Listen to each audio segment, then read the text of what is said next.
Marcelo Favalli, o Frederico traz aqui essa dúvida em relação a a possibilidade dessa ser a última vez que isso acontece em relação a Israel, né? Uma forma de sinalização das autoridades para mostrar força diante do conflito que está em ação. E menciona justamente o fato de existirem outros grupos ali ao redor. Exatamente. Você já mencionava. E se a gente pensar no Hezbollah, por exemplo, ele é um grupo muito mais forte e bem armado do que o Hamas, se a gente fizer essa comparação, não é? Na hora que vocês falaram isso, me veio a figura de Winston Churchill falando: nós vamos entrar na última grande guerra para que seja... Vamos entrar nessa grande guerra para que seja a última grande guerra. E a gente sabe, né, que acaba em 1945 com a Segunda Guerra Mundial. Bom, o Cine falou do Hezbollah. Tem outros núcleos menores. O Hezbollah está ao norte, ligado ao Líbano.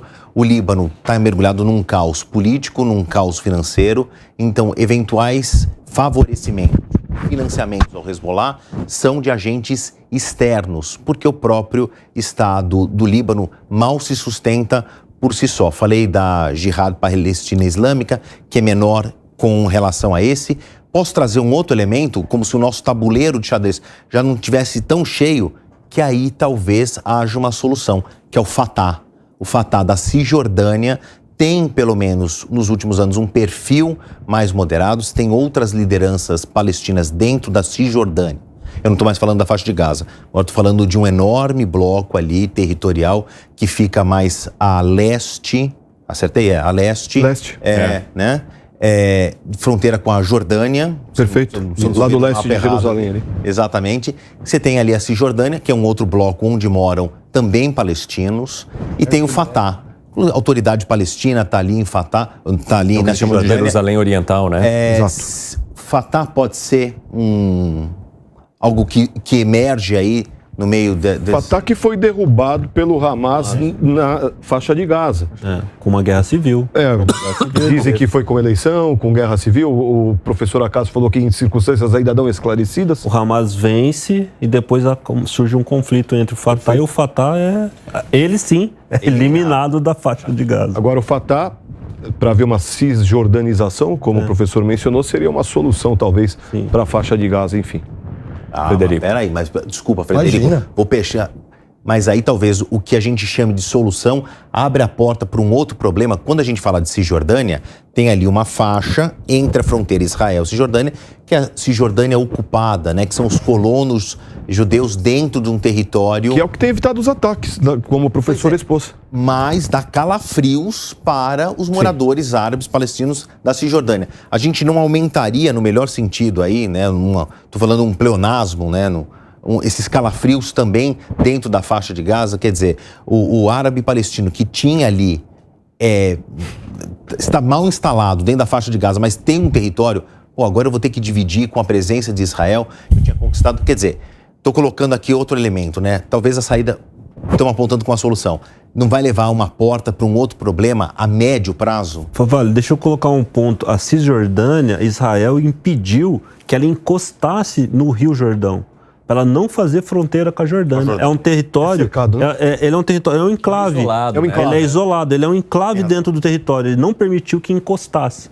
Enquanto, com relação a Gaza, ele permitiu que encostasse e tem um detalhe ainda muito preocupante que provavelmente vai ser investigado. Aquela parte que é a orla, ela tem uma faixa de pesca. Existe um bloqueio marítimo, mas tem uma faixa de pesca. E aí fica a pergunta, por que o Hamas tem um comandante da Marinha, que inclusive o próprio Israel ontem declarou que o capturou? Ou seja, existe uma marinha do Hamas. Né? Então, assim, o quanto que eles não estão usando essa pequena faixa para fazer, às vezes, algum tipo de contrabando submarino, como eles faziam o contrabando subterrâneo entre a fronteira do Egito ali com a de Gaza. Então, o que nós vemos? O que eles fizeram na Cisjordânia está dando certo. Ou seja, isolaram o território, não deixaram fazer fronteira internacional, colocaram vários assentamentos, ou seja, não permitiram um eixo contínuo de uma mesma população. É como se fosse juntos e separados, né?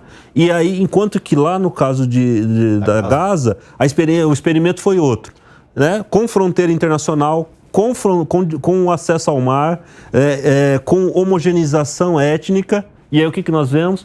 Uma persistência dos ataques, né? Então, o que eu vejo é que há uma tendência, sim, deles tentarem aplicar uma política semelhante à que foi feita na Cisjordânia. Para ilustrar isso...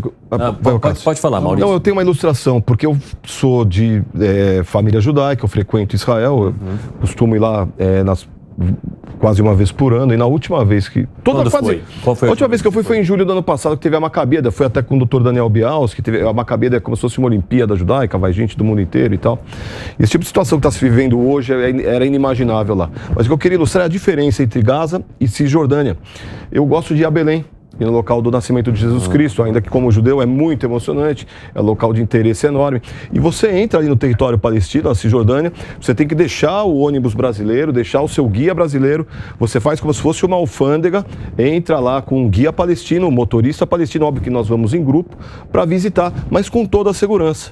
Na faixa de Gaza é uma coisa impensável entrar, só para ilustrar a diferença entre os dois tipos de ocupação. Fala, Cássio.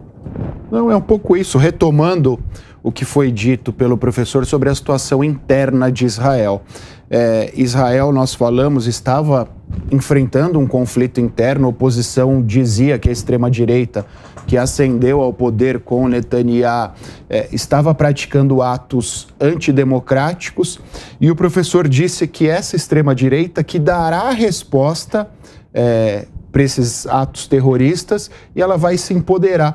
Eu confesso que tenho uma certa resistência a esse pensamento. Por quê? Porque foi na própria gestão da extrema-direita que esses atos foram praticados, que a corda estourou. Todas essas falhas às quais nós fizemos menção foram praticadas durante o poder, o exercício do poder da extrema-direita. Então eu acho que essa resposta política interna de Israel ainda não está equacionada. Nós temos outros fatores a serem levados em consideração. Alexandre. Eu não sei se o Bibi hoje ali, o Benjamin, ele é visto como ele é visto como a direita, né? Ou seja, mas existe uma facção mais à direita. Mais à direita, né? E essa facção mais à direita, ela tem como política-chave a ideia da persistência dos assentamentos. Tá? E qual que é a ideia básica? Ou seja, tem que ter os assentamentos e o território todo tem que estar sob o controle de um Estado. Ou seja, aquilo que nós estamos discutindo ao longo do dia, né? Ou seja, a solução de 2 estados, de Camp David que vinha vindo, ela está enterrada, né? É outra coisa que o 7 de outubro... Definitivamente não deu certo.